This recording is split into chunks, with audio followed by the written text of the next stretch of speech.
Hey everyone, I'm Bite-Sized Otaku, and this is Guts, the main protagonist of the manga Berserk.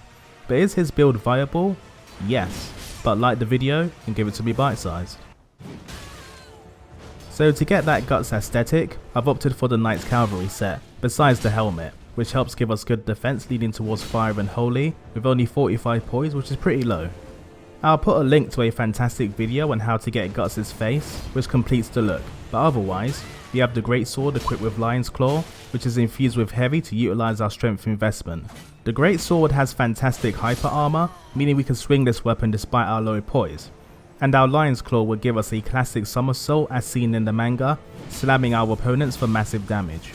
For the talismans, I've equipped us with the Shard of Alexander for a 15% boost to our weapon art damage, which will be useful for Lion's Claw. Then the Green Turtle Talisman will boost the speed of our stamina recovery by 17.7%. The Crimson Amber Medallion plus 2 will boost our HP by 8%, while the Erdtree Favor plus 2 will boost our HP by 4%, our stamina by 10%, and our equip load by 8%. I've opted to leave out the Jar Cannon for personal preferences, as it's massive and extremely slow to use. But do throw in the Ritual Sword Talisman if you want to squeeze out even more damage, and you can also throw some resins onto the Great Sword for even more damage or status effects. Also, I looked into whether or not the Claw Talisman modified the damage on the Lion's Claw, but unfortunately I didn't see any extra damage, so I left it out. For my stats, I've opted for 60 Vigor and 37 Endurance, which is slightly less endurance than I usually go for, but on this build in particular, I was keen to maximise my strength at 70.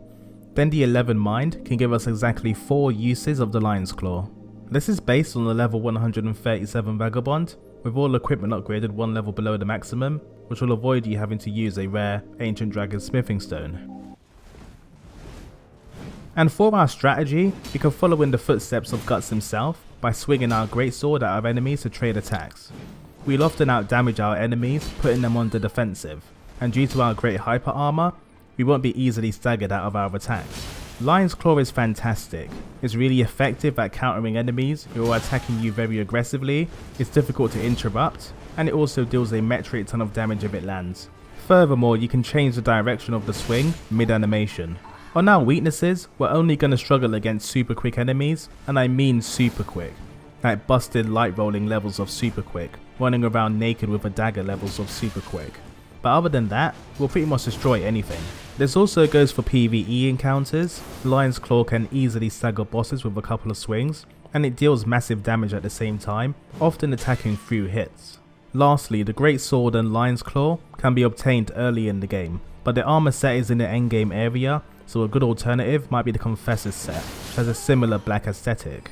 I don't think this build needs any summary, as it's probably easier for you to just see it in action for yourself to understand just how busted this build is and how strong Great Swords are in general. But let me know your thoughts on the build, and of course subscribe. This is Bite-Sized Otaku, and I hope you enjoyed. How dare you!